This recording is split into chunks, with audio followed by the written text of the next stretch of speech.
Նախագահ Սերժ Սարգսյանը Հայաստանի ազգային օլիմպիական կոմիտեի նախագահ Գագիկ Ծառուկյանի ուղեկցությամբ այսօր այցելել է Մայրաքաղաքի Դավիթ Հաշեն վարչական շրջանում կառուցվող օլիմպիական ավան, ծանոթացել շինարարության ընթացքին եւ մոտ 7500 քառակուսի մետր մակերեսի վրա ավելի քան 300 մարզիկի համար նախատեսված մարզաբազայում ստեղծված պայմաններին։ 2013 թվականին մեկնարկած օլիմպիական ավանի շինարարությունը ավարտին կհասնի 2015 թվականի սեպտեմբերի վերջին։ Շենքի շահագործումից հետո այստեղ կտեղափոխվի նաեւ Հայաստանի ազգային օլիմպիական կոմիտեի աշխատակազմը։ Մարզաբազայում շրջայցի ժամանակ Հանրապետության նախագահին ներկայացրել են ըմբշամարտի, ձյուդոյի, թեքվանդոյի, բռնցքամարտի, ծարամարտի եւ խաղային մարզաձևերի մարզադահլիճներն ու դրանց հնարավորությունները, սպորտային բժշկության եւ հակադոպինգային ծառայության կենտրոնները։ Նշվել է, որ օլիմպիական ավանի միջազգային չափորոշիչներին համապատասխանող հավաքական թիմերի կենտրոնում գործելու են մենապայքարային, ուժային, խաղային, ջրային մարզաձևերի դահլիճներ, իսկ հյուրանոցային մասնաշենքը նախատեսված է լինելու մոտ 320 մարզիկի համար։ Մասնագիտացված մարզադահլիճներից բացի մարզաբազայում գործելու է նաեւ լողավազան, բացօթյա մարզահրապարակներ եւ խաղահրապարակներ։ Պատասխանատուների հավաստմամբ օլիմպիական ավանը կունենա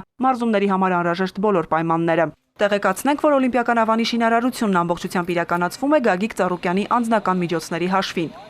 Նախագահ Սերժ Սարգսյանն այնուհետև այցելել է Երևանի Արարատ կոնյակի գինու օղու կոմբինատ, կոմբինատի սեփականատեր Մուլտիգրուպ կոնցեռնի հիմնադիր Գագիկ Ծառուկյանի հետ Հանրապետության նախագահը շրջայց է կատարել գործարանում, ծանոթացել արդիականացման ուղղությամբ իրականացված վերակառուցման եւ վերազինման աշխատանքներին, շշալցման նոր հոսքագծերի հնարավորություններին եւ խաղողի մթերումից առաջիկայում ակնկալվող հումքի ծավալներին։ Սերժ Սարգսյանն այցելել է նաեւ թանգարանի վերացված Շուստովյան ժամանակաշրջանում կառուցված կոմբինատի վարչական շենք, որտեղ պահպանվում եւ ցուցադրվում են հազվագյուտ ձեռագրեր, թանգարանային արժեքավոր նմուշներ, հին տեխնոլոգիաներ ու բաղադրատոմսեր։ Հանրապետության ղեկավարը եղել է նաև կոմբինատի Շուստովյան պատմական մառաններում, որտեղ հավերժացած են հայկական կոնյակագործության դարավոր ավանդույթները։ Հիշեցնենք, որ Երևանի Արարատ կոնյակի գինուօղու կոմբինատը 1877 թվականին հիմնադրել է առաջին գիլդիայի վաճառական Ներսես Թայրյանը։ Դեռևս 16-րդ դարում Պարսիկ Ֆահրաթ խանը կոմբինատի տարածքում կառուցել է Երևանի բերդը, որը 1858 թվականին տեղի ունեցած երկրաշարժի հետևանքով ավիրվել է։ 1865 թվականին Ներսես Թայրյանը գնել է նախկին բերդի տարածքը,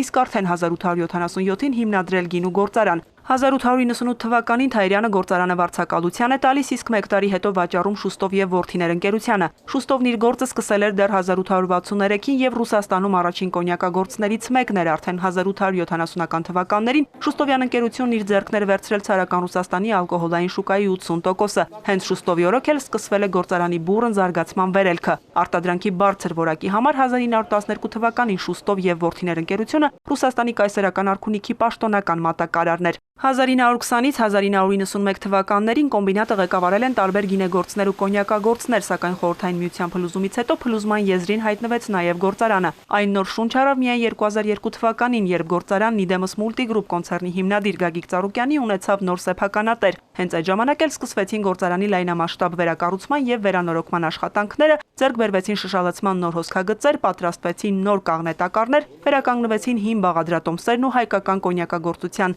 լավագույն ավանդույթները։ Երևանի Արարատ կոնյակի գինուօղու կոմբինատն այսօր էլ շարունակում է ընդլայնել ինչպես արտադրության ծավալներն ու տեխնիկական հզորությունը, այնպես էլ գործընկերների մեծ ու վստահելի բանակը։ Արդեն մի քանի տարի է, ինչ կոմբինատը կրկին Կրեմլի պաշտոնական մատակարարն է։ Վարդուհի Մելտոնյան, Մհեր Կիրակոսյան, Էպիկենտրոն։